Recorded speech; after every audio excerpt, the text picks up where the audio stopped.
Y amigos de Viernes de Misterio, muy buenas. Nuevamente, este espacio es muy grato compartirlo con todos ustedes, estar en esta noche de viernes en compañía de nuestra maravillosa audiencia de Nocturna RCN, dentro y fuera del país, todos los que se suman a este espacio maravilloso del misterio en la radio, aquí en nuestro país, en Colombia. Quiero invitarlos que se suscriban a nuestro canal de YouTube buscándonos como Pandemia Misterio en YouTube, Pandemia Misterio. Es muy sencillo, es muy fácil, suscríbase, opine y podrá ver y escuchar estos capítulos que estamos realizando todos los viernes. Igualmente estamos en Instagram, nos puede buscar como Pandemia Misterio guión bajo.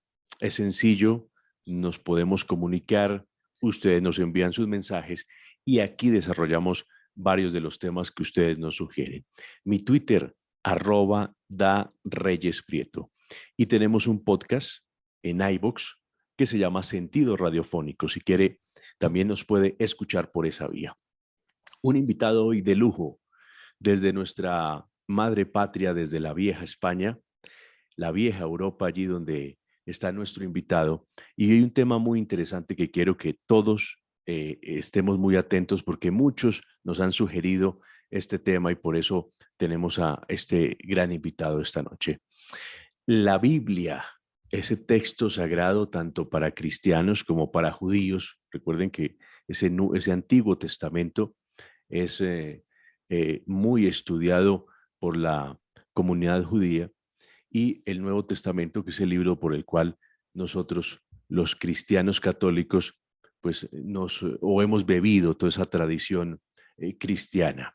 Este libro que ha sido objeto de estudio por historiadores, por filósofos, por científicos, por muchas personalidades. Y hay hasta quienes han querido encontrar en su historia pruebas de la existencia, por ejemplo, extraterrestre y de contactos alienígenas con seres humanos desde hace mucho tiempo en este planeta. Nuestro invitado, vamos a hablar hoy de enigmas y misterios de la Biblia. Es el maestro Antonio Piñero. Es un reputado investigador del cristianismo primitivo, escritor y una persona que lleva muchísimos años escribiendo e investigando este tema. Para mí es un placer y un honor saludarlo a esta noche. Maestro Antonio, bienvenido y gracias por atendernos. Yo encantado, Diego, y en tu persona saludo a todos los amigos de Colombia, que son muchos, y que realmente estoy encantado. Así, nada más. Creo que es suficiente. La Biblia, maestro Antonio, es un libro eh, que uno donde lo abra sin necesidad de seguir un orden cronológico, pues encuentra muchas historias, enseñanzas y es muy rico en tanto en personajes e historias que uno pueda sacar y desglosar de un texto tan importante como es la Biblia, ese Antiguo y Nuevo Testamento. Eh, no tengo para iniciar esta serie de preguntas, maestro, no sé si podamos decirle que no sea tan extenso en la respuesta. Yo sé que es un poco difícil porque es un tema muy serio y además lo vamos a tratar desde un tema riguroso y científico y histórico, como usted muy bien lo maneja. Pero vamos a ir dando puntadas de distintos episodios y personajes. Yo quisiera empezar con la figura de Jesús de Nazaret. Eh, yo lo he escuchado a usted en varias oportunidades diciendo que los evangelios no es que sean muy fiables para los historiadores, porque más que un texto histórico, es un texto de propaganda para una comunidad que estaba naciendo en ese momento y necesitaba fundamentar unas bases sólidas para cual tener adeptos y empezar a construir toda su liturgia, si lo puedo decir de esta manera. Pero Jesús de Nazaret, desde el punto de vista histórico, tiene hechos maravillosos, tiene milagros, tiene el hecho de la crucifixión, tiene el hecho de la resurrección. Desde el punto de vista histórico, ¿qué podemos decir de estos hechos? Por ejemplo, la resurrección, don Antonio. Pues yo creo que ya he dicho muchas veces que si me preguntas como un historiador, yo no puedo responder ni sí ni no si ese hecho sucedió, porque está más allá de las leyes naturales y un historiador ha de ser modesto. Un historiador intenta solamente, y mucho más en historia antigua, donde tenemos tan pocos datos, pues constatar los hechos más plausibles y las interpretaciones más razonables. Ahora ya me dirás, ¿cómo un historiador puede investigar la resurrección? Es imposible.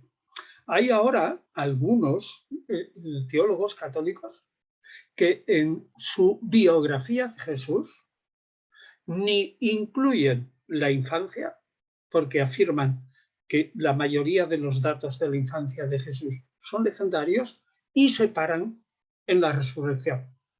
Y afirman lo mismo que digo yo.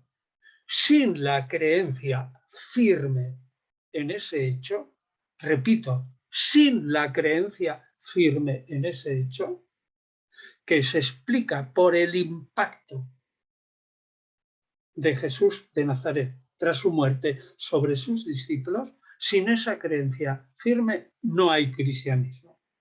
Entonces usted me pregunta, ¿ahí hay un misterio? Bueno, hay ignorancia. Es decir, el historiador ignora.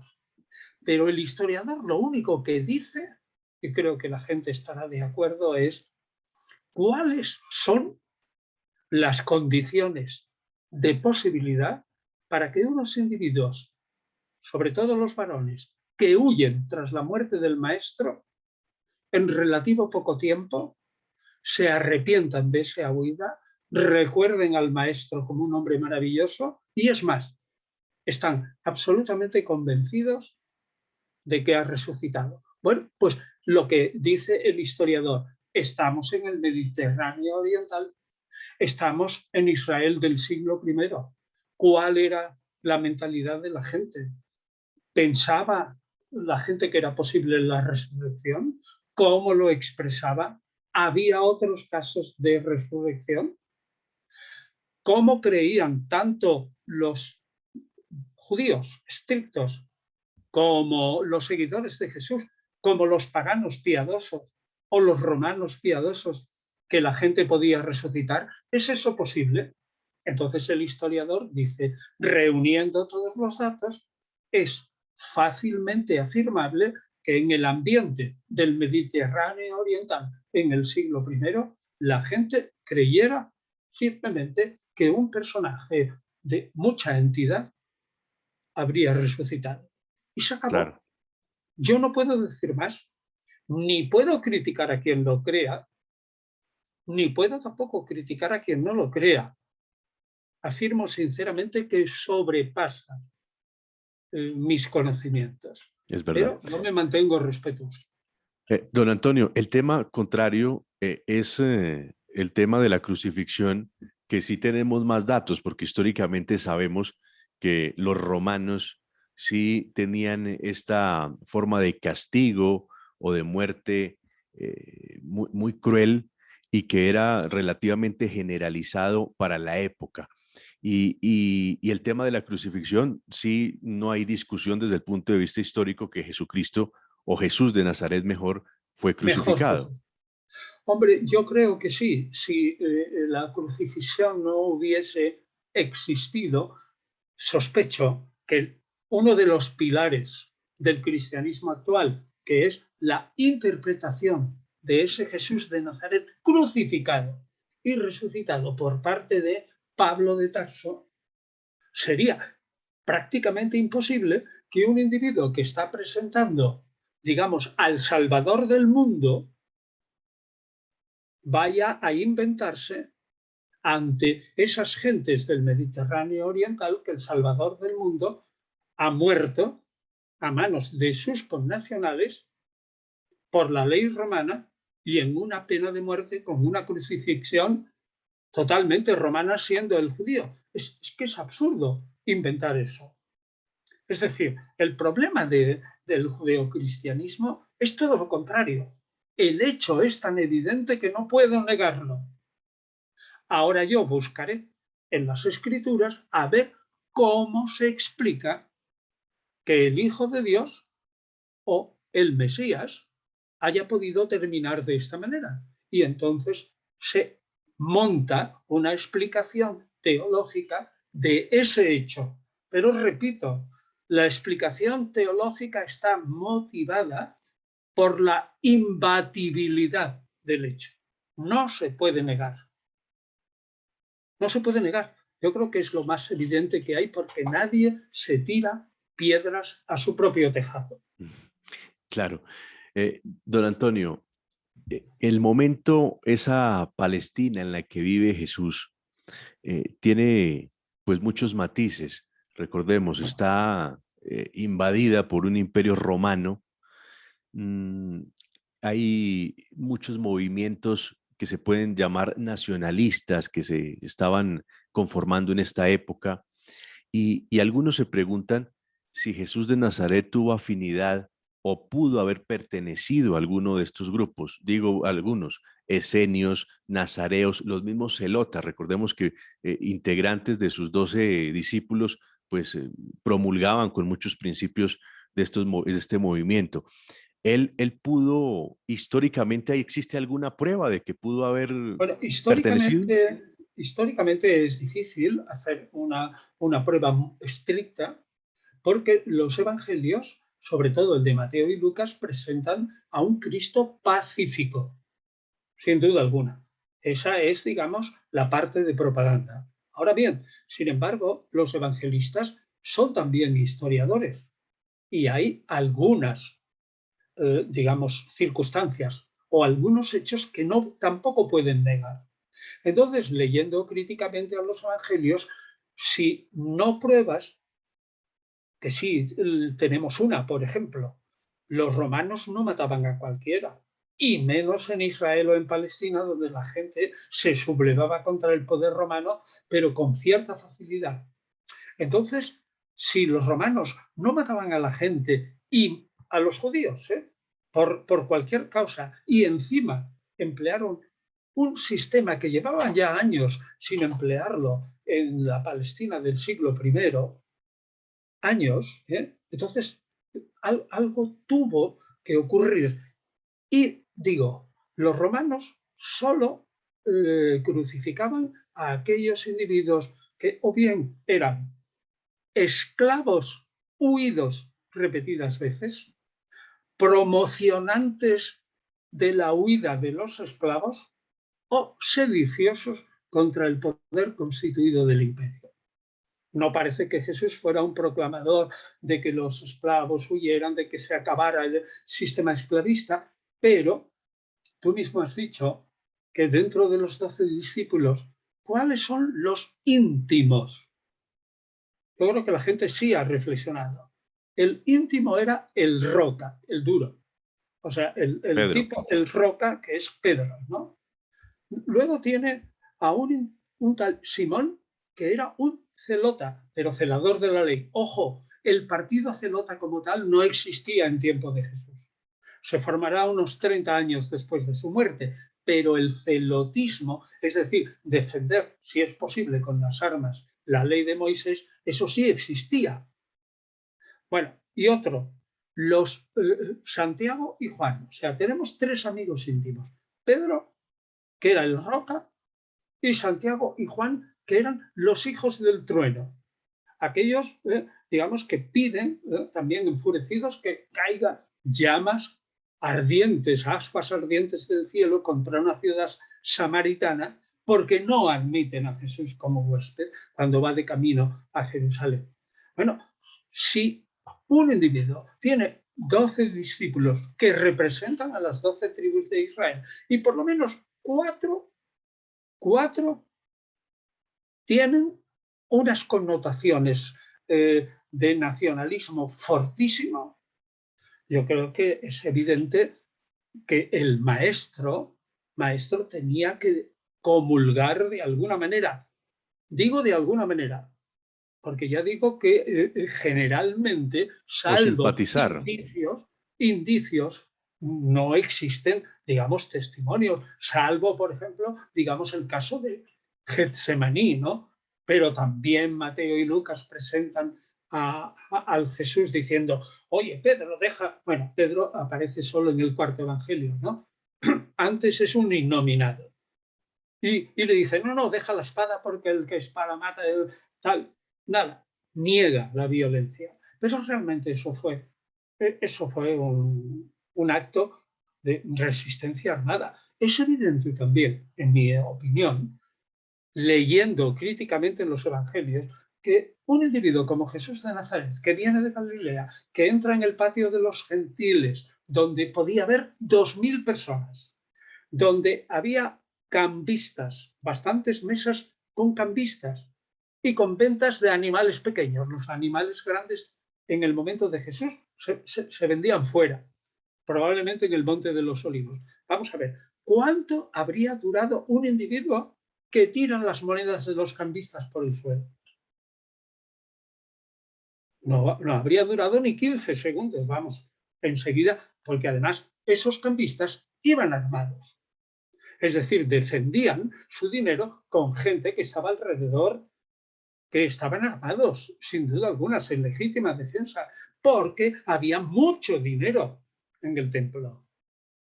Entonces yo sospecho razonablemente, aunque no lo dicen los evangelios, que si Jesús primero, que si la acción no fue rapidísima, no hubo discurso, y segundo, si Jesús no hubiera estado acompañado por una serie de seguidores que al menos en ese momento tuvieran armas en legítima defensa y se hubieran escapado a toda velocidad, habrían perecido allí mismo. Repito, no habrían durado ni un minuto. Es verdad. Eso me parece clarísimo.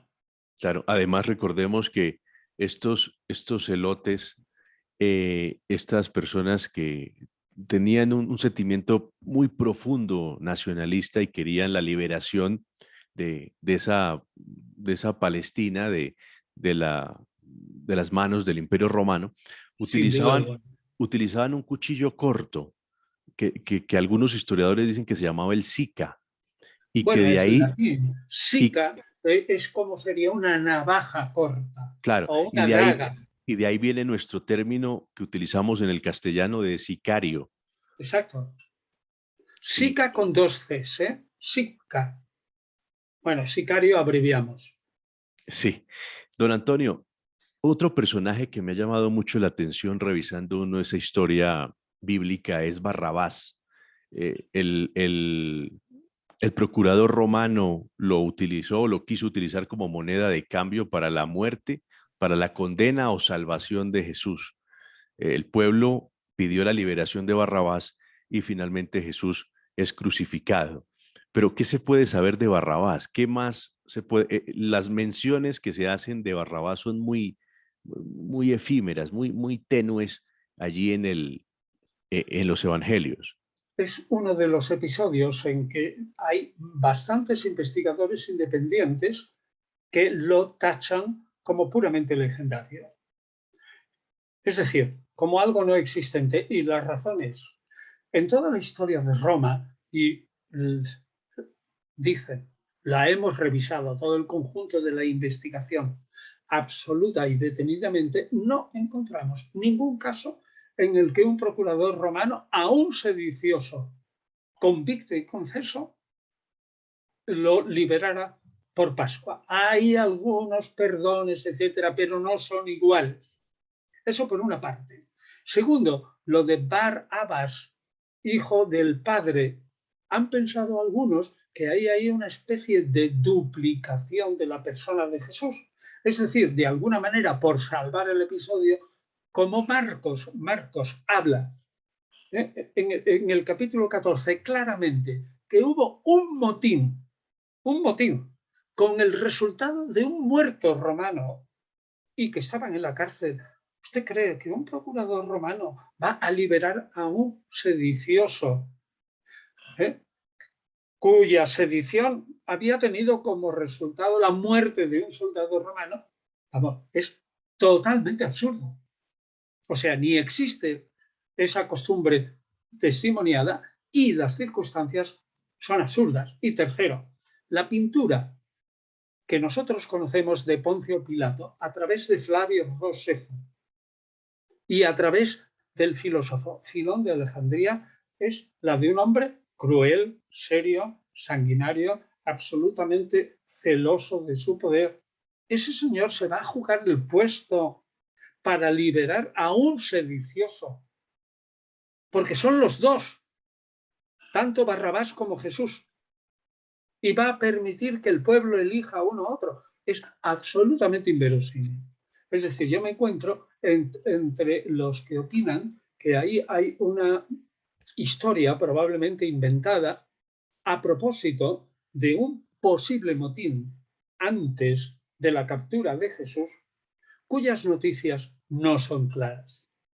Y la leyenda, para agravar, la leyenda judeocristiana, para agravar la culpa de los judíos, hay que tener en cuenta que los evangelios, aunque sus autores son judíos, están siendo perseguidos por la sinagoga oficial en los años 75, 80 o 90 o hasta el 100 en que se producen los evangelios.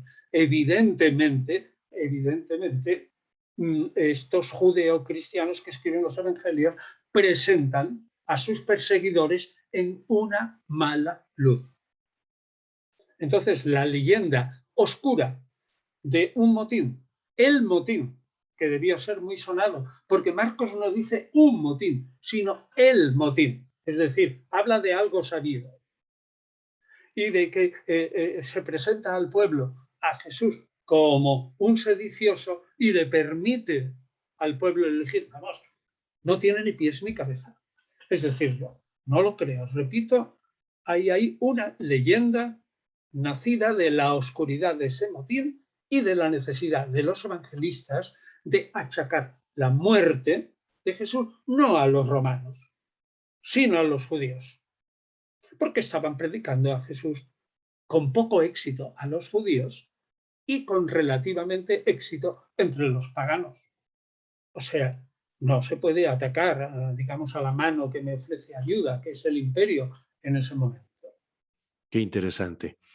Conversando esta noche con el gran intelectual, con el estudioso Antonio Piñero desde España, nos acompañan esta noche hablando sobre los misterios y enigmas de la Biblia. Síganos en Pandemia Misterio en YouTube, Pandemia Misterio YouTube. Síganos y puede ver este episodio. Don Antonio, hablamos nosotros de 4 evangelios canónicos, los aceptados en este momento por la iglesia, pero sabemos que existieron muchísimos más, ha habido muchos descubrimientos donde aparecen textos muy similares a los evangelios y que los hemos llamado como apócrifos y que no son Sí, reconocidos por la Iglesia sí, Católica, sin embargo, son documentos históricos, pues sí. desde el punto de vista como lo quieran ver, pero los historiadores también recurren a estos textos para buscar respuestas a lo que sucedía allí. ¿Qué podemos decir de estos evangelios apócrifos? Bueno, no sé si nuestros oyentes y videntes saben que yo tengo un libro en que he recogido incluso los fragmentos de todos los evangelios que hay hasta el siglo VI, VII, y suman 83, incluidos los 4 aceptados por la Iglesia. Son bastantes evangelios. Ahora, ¿qué utilizan los historiadores? Pues yo te diría que aparte de los evangelios canónicos, que además lo dividen en 2 secciones, uno, los 3 primeros, Marcos, y dependiendo de él en parte Mateo y Lucas, y otro, el Evangelio de Juan, mucho más tardío, al que se hace en general poco caso histórico, o relativamente poco, salvo algunos datos, en general te podría decir que los historiadores recurren a esos evangelios apócrifos con escasas posibilidades, o sea, sabiendo que hay escasas posibilidades de éxito. Más bien se recurre a uno, bueno, ahora diré alguno más, pero a uno que es el Evangelio de Tomás gnóstico. Ojo, hay 2 evangelios de Tomás. Uno, Evangelio de Tomás, filósofo israelita, que está lleno de historias y de cuentos, como ese Jesús ¿no? Que coge pajaritos de barro y coge y los lanza y los pajaritos se transforman en pájaros de verdad y salen volando. No me refiero a ese.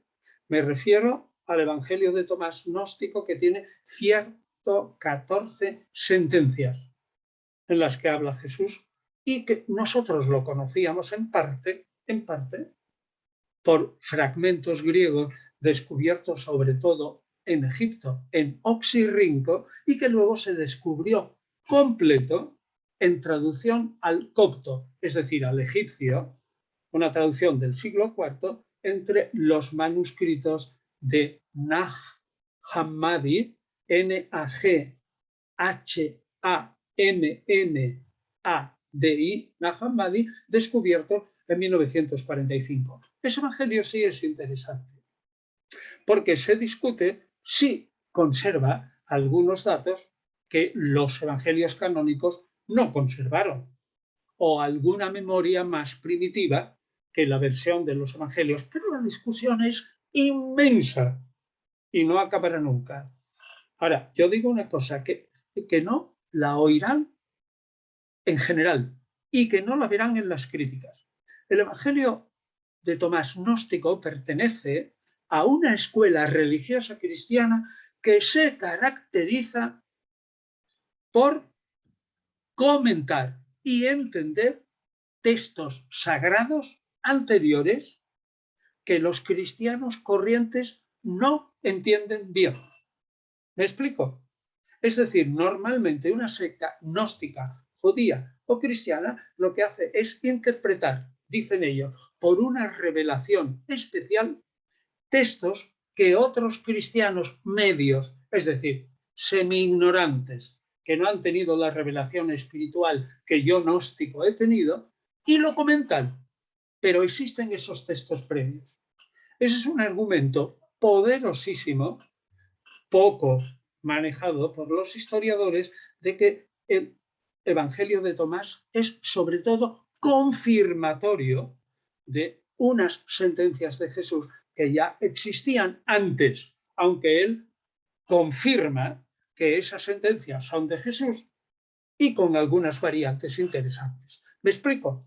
Es decir, ese es el que más. Hay también otros fragmentos, como el papiro de Oxirrinco 840 o el Evangelio de Pedro, que trata de la resurrección y que ofrece unas versiones distintas, pero poco más, es decir, testimonios que son paralelos a la tradición de Mateo, Marcos y Lucas, o mejor, Marcos, Mateo y Lucas, y que de alguna manera nos confirman que eso es una tradición que existía en el cristianismo primitivo y que no estaba solo en los evangelios canónicos. Luego, ¿te queda claro?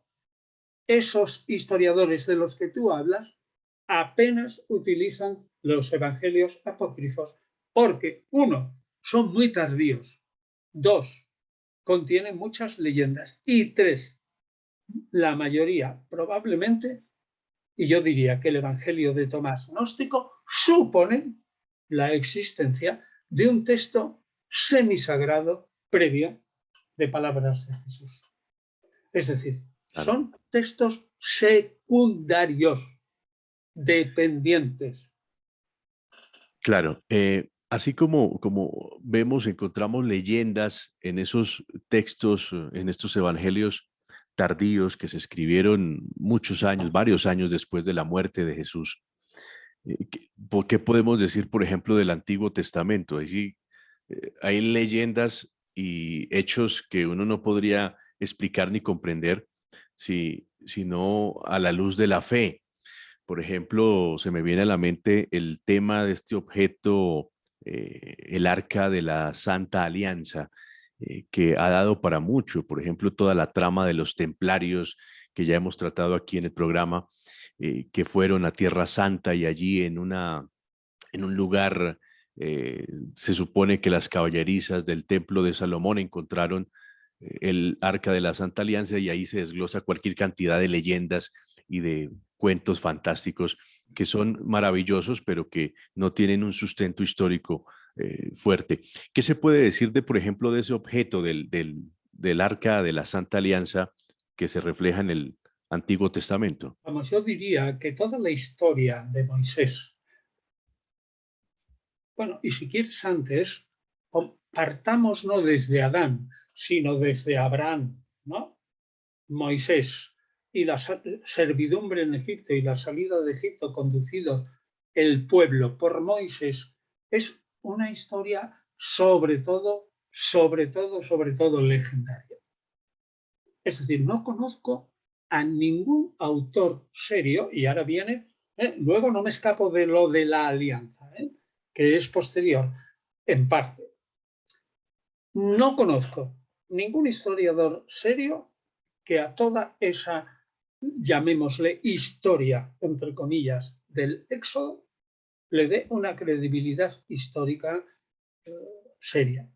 Ni siquiera historiadores judíos, solamente, digamos, gente muy creyente, ¿no? Entonces, ¿qué podemos decir? ¿Existió? Bueno, pues es muy posible que una tribu, ojo, de cananeos, que probablemente no vino en Egipto en el siglo XII, sino mucho más tarde, que se creyeran, digamos, con un dios particular, que es Yahvé, que además no es un dios hebreo, no es un dios cananeo, sino que es un dios madianita, y que como, digamos, templo pequeño, esa tribu sería nómada, y su templo sería, pues, una tienda que tienen los nómadas, y allí dentro algún objeto, un arca, donde se guardaban recuerdos de los antepasados.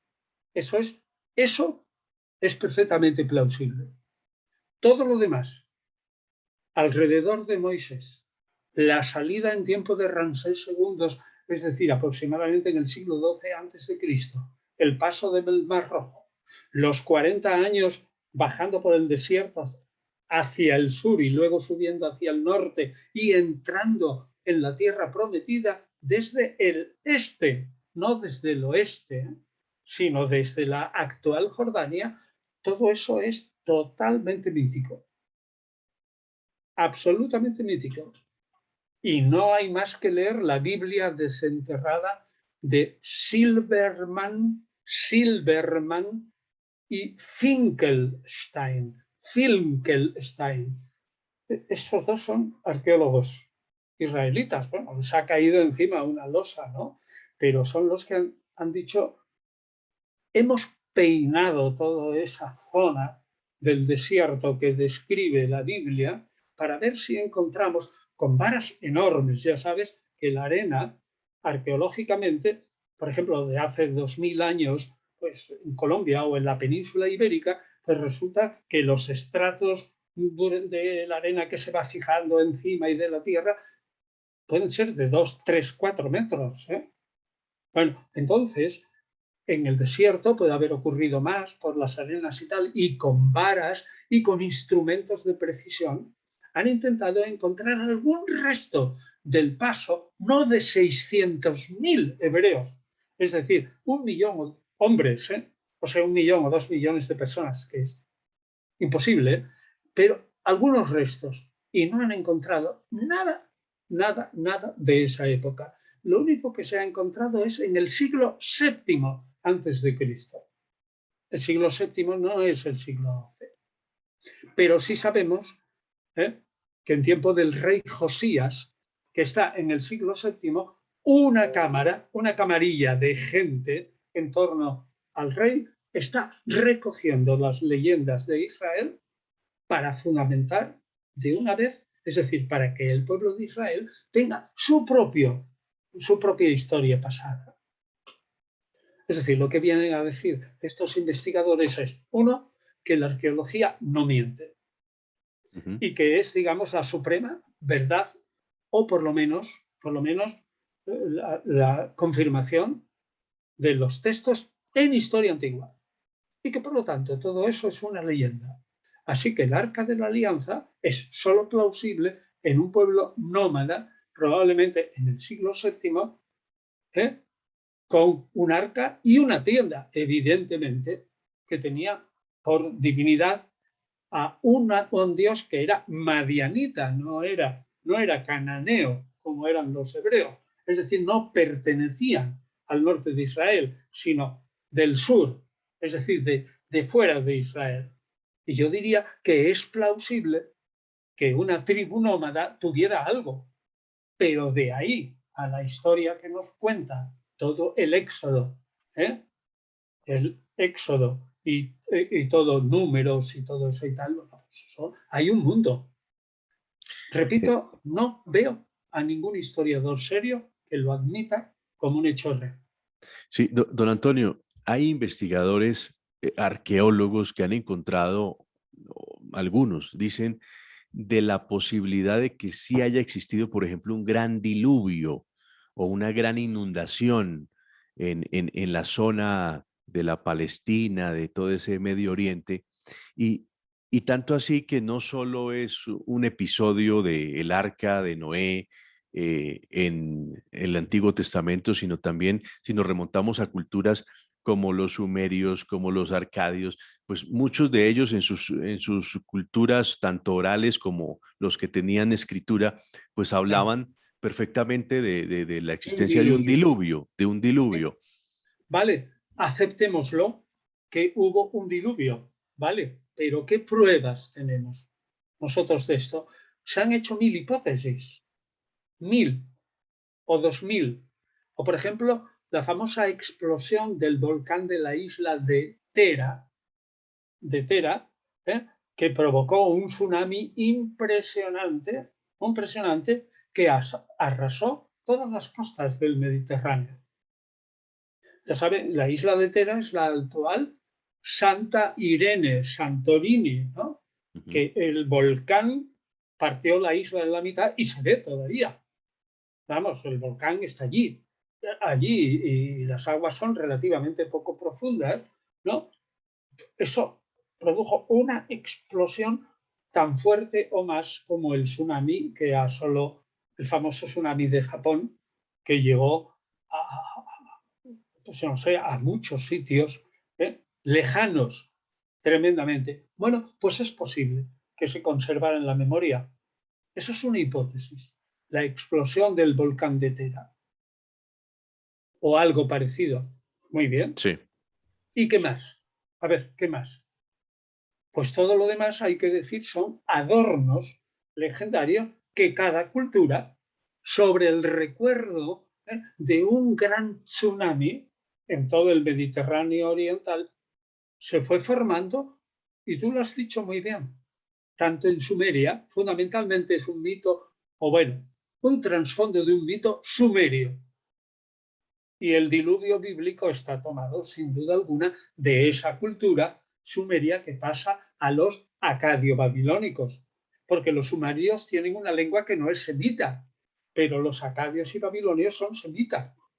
Es decir, quien sepa hebreo, en 3 o 4 meses aprende acadio y babilónico, vamos, y fenicio.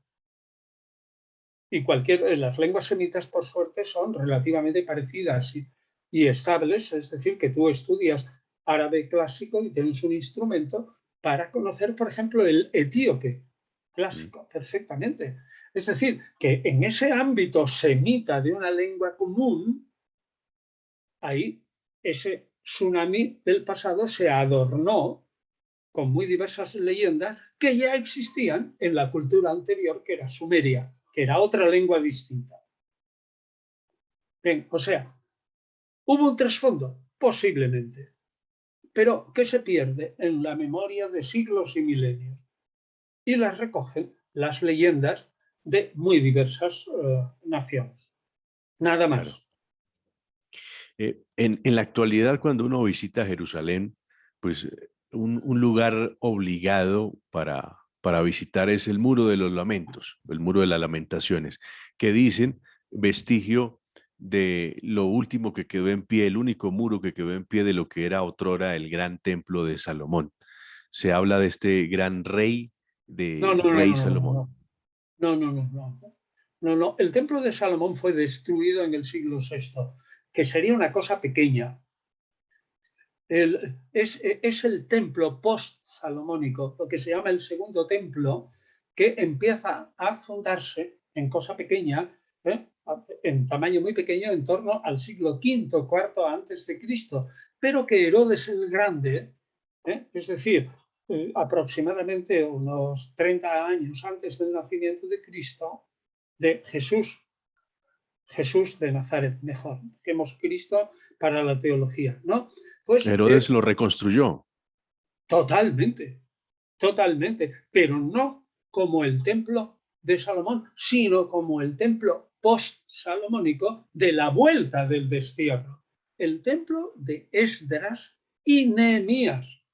Eso se puede leer en la Biblia. Y los problemas que tuvieron los exiliados a la vuelta del exilio de Babilonia, por la sencilla razón de que en el templo había también murallas y por lo tanto podía ser un recinto fortificado, y los de al lado dijeron ni hablar.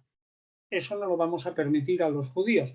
Pero el imperio creyó mejor a los judíos y insistió en el aspecto religioso y no de defensa. Y por eso permitió la construcción de ese templo segundo post-salomónico, que fue el que con toda magnificencia reconstruyó Herodes el Grande, y que describe Flavio Josefo diciendo que es una de las grandes maravillas del mundo. Vamos, y que el oro que había en el templo y la plata en los tejados, eso refulgía más que el sol. En Flavio Josefo hay muchas descripciones, y ese templo fue destruido y quemado, tampoco sabemos de una manera voluntaria o no, probablemente voluntaria, por las tropas De de Tito Tito, Flavio el Vespasiano, hijo, sí, el hijo de Vespasiano, que luego sería emperador. emperador. Bueno, y lo que ha quedado fue arrasado con el tiempo, y se empleó las piedras que quedaban pues para hacer múltiples construcciones. Sin embargo, uno de los sostenes es que lo que hizo Herodes fue aplanar el monte Moria, lo ensanchó, lo que es ahora la explanada, que está la gran mezquita De las de mezquitas. Al-Aqsa, ¿no? Y ahí es donde los judíos quieren derribar, no te quiero contar la que se va a armar si eso se hiciera, derribar la mezquita y construir el tercer templo. Vamos, ya una guerra mundial, vamos. Entonces, los judíos razonables no lo piensan. Claro, y hay una tradición de un sector Que del eso sí que judaísmo. queda. Eso es herodiano, ¿eh? Sí, Y hay interiores, hay un enorme pasadizo que es herodiano. Y las piedras que hay allí, hay uno, si yo no me equivoco, vamos, todos los que hemos estado allí lo hemos visto, que debe pesar montones de toneladas porque tiene 14 metros de largo. No sé con qué poleas y polipastos movieron esa piedra, pero la movieron y la colocaron en su sitio. claro. Es decir, que del primer templo no queda absolutamente nada. Nada. Solo la reconstrucción que hizo Herodes el Grande. Esdras y Nehemías muy pequeñita, es una cosa pequeñita, ¿no? Que va adquiriendo tamaño, al que luego se opone el templo de los samaritanos en el monte Garizim. Y también otro templo que habían hecho, pero eso antes, en el siglo VI, que habían hecho en la isla de Elefantina un grupo de mercenarios judíos que habían construido su propio templo. Es decir, que hubo en la época del siglo IV 3 templos. El de Jerusalén, el del monte Garizim, también pequeño, y los restos de ese templo de la isla de Elefantina, que al final fue destruido también. Bueno, Claro. total, que realmente de Salomón no queda nada. Aparte que Salomón también es una figura súper legendaria. Sí, eso le iba a preguntar, don Antonio. ¿Del rey Salomón hay certeza de su existencia o también puede ser como una figura más bien mítica? Hay para todo. En líneas generales, se suele creer que sí, que fue un sucesor de David muy famoso, pero que todo el resto, toda la historia del reinado de Salomón y todo eso es también absolutamente legendaria. Muy bien. Absolutamente legendaria. Nada, no hay nada. Es decir, ¿cuántos caballos tendría Salomón o David en lo que se ha podido excavar en Jerusalén? ¿Cuántos caballos cabría? Dicen, vamos, que Salomón tendría pues 3.000 carros de combate y 10 o 12.000 caballos. Bueno, pues realmente yo creo que en las caballerizas que hay en lo excavado en Jerusalén, si cabían 10 caballos o 12 ya es bastante. O sea, imagínese el grado de exageración de las noticias sobre Salomón. Claro. Don Antonio, Y David, usted recientemente, don Antonio, publicó, nos dio a conocer un libro muy interesante, sobre todo los que somos apasionados por la historia bíblica. Los libros del Nuevo Testamento, su aparición física ya es una realidad. Quiero que me no, cuente sobre su va a texto. ser, será a partir del 2 al 10 de noviembre. Es decir, lo hemos anunciado y hemos hecho una suscripción y preventa para financiar la edición. La edición es carísima. Eran 1.738 páginas Es muy y a base voluminoso. no, pero se ha comprado, creo, vamos, o lo que he oído en la editorial Trota, un papel semibiblia que en España se importa desde Finlandia y que es muy caro dentro de la Unión Europea. Entonces, simplemente la preventa y la suscripción que se ha hecho y que dura hasta dentro de unos días, faltan 4 o 5 días, ha sido para poder, digamos, editar físicamente y abaratar absolutamente todos los costes, de modo que esa edición, que en la actualidad finalmente va a tener 1.665 páginas, se venda previamente y pueda imprimirse y acudir a los gastos de 1.000 o 1.500 ejemplares, que es lo que se va a hacer en principio, ¿no? Pero imagínate, en un solo volumen es menos que la Biblia. La Biblia suele tener en un solo volumen una caja tipográfica un poquito más grande, lo que se llama la mancha tipográfica, el número de líneas con sus márgenes, y el tamaño será un poco menor que la Biblia, pero tú sabes que la Biblia se maneja en un solo volumen y tiene 2.300 páginas o más. Pero el papel es carísimo. Sí, decía aquí el otro día un periódico en España que el enemigo del libro es el papel, Mm. lo caro que está ahora el papel. O sea que realmente ha habido que hacer un esfuerzo y por eso estamos todavía en esta preventa y suscripción que tiene muchas ventajas, porque respetando absolutamente la ley del libro de España, que es decir, que no se puede hacer todas las rebajas que quiera, no, eso está todo en una norma y en una ley, se ha puesto el precio más bajo posible.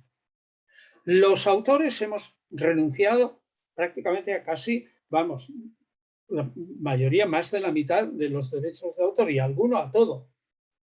Se ha renunciado de tal manera que se puede hacer una preventa, es decir, cuando todavía no hay que distribuirlo. Fíjense, los gastos de distribución y librería son muy caros, de tal modo que todavía como el libro aparece dentro de 10 días o 15 días, pues se puede vender muy barato porque en realidad es un acto de fe en mi persona y en una editorial efectivamente muy famosa y buena en España.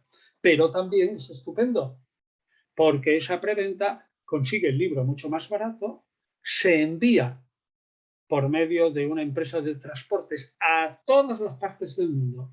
Desde España, lo mismo en Nueva Zelanda, que a Siberia, que a Canadá, a todas partes del mundo. Ya saben que hay empresas de transporte mundiales. Y si tú les das una serie de cantidad de libros, te pueden poner un precio bueno de transporte. Es decir, se está luchando por abaratar todo.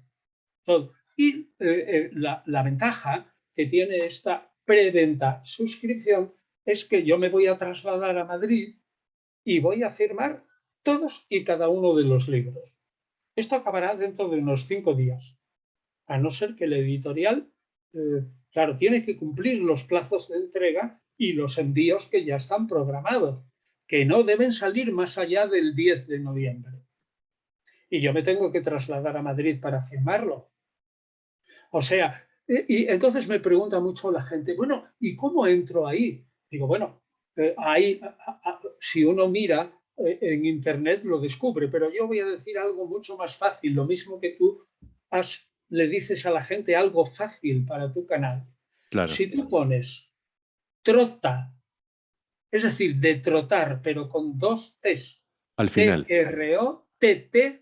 Trotta, trota.es, naturalmente el ordenador no lo hagas con el móvil, porque el móvil no funciona el móvil, es decir, el celular, no funciona la página.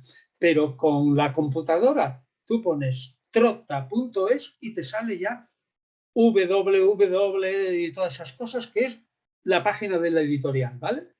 Trota.es. Después pinchas en novedades. ¡Pum! Novedades. Y después aparece la foto, los libros del Nuevo Testamento, y pinchas en el libro. Y ya la página te indica cómo. Y si le pasa a la gente, a los que somos ya mayores y no nos manejamos bien en Internet, pues hay un correo electrónico que se puede acudir, que es, fíjate qué fácil es, comercial, arroba trota.es. Y entonces ahí te ayudan en todo lo que quieras. Así que repito, uno no utiliza el móvil, va a la computadora y escribe trotta, trotta.es, a que sale ya la página de Trota. Luego pinchas, no sé si lo estás haciendo. lo Una estoy vez que haciendo, estás sí, lo estoy haciendo en este momento. Ya estoy dentro del de lugar Trota, donde, luego ahora sí, vete a novedades. novedades, novedades. ¡Pum! Pinchas. Y a que te sale los libros del Nuevo Testamento.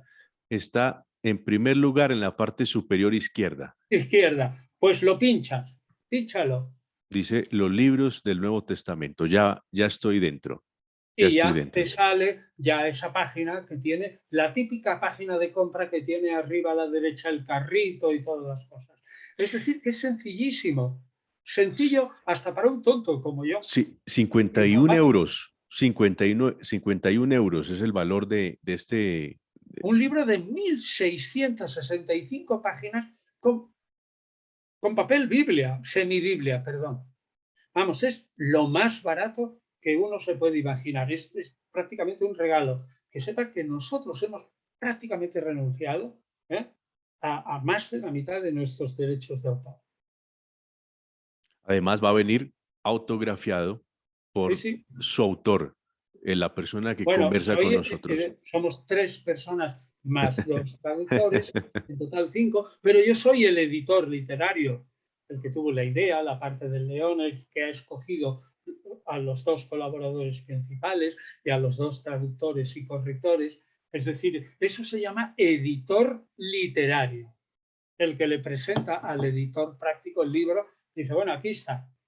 Y el otro se echa la mano a la cabeza y dice, pero si esto tiene 1760 folios, ¿pero cómo voy a editar esto? Me arruino. Oh, pues no, ha hecho un esfuerzo titánico Trota, ¿eh? Y la preventa yo creo que ha ido bien. Todavía quedan unos días, 4 o 5 días, Vamos a comprarlo.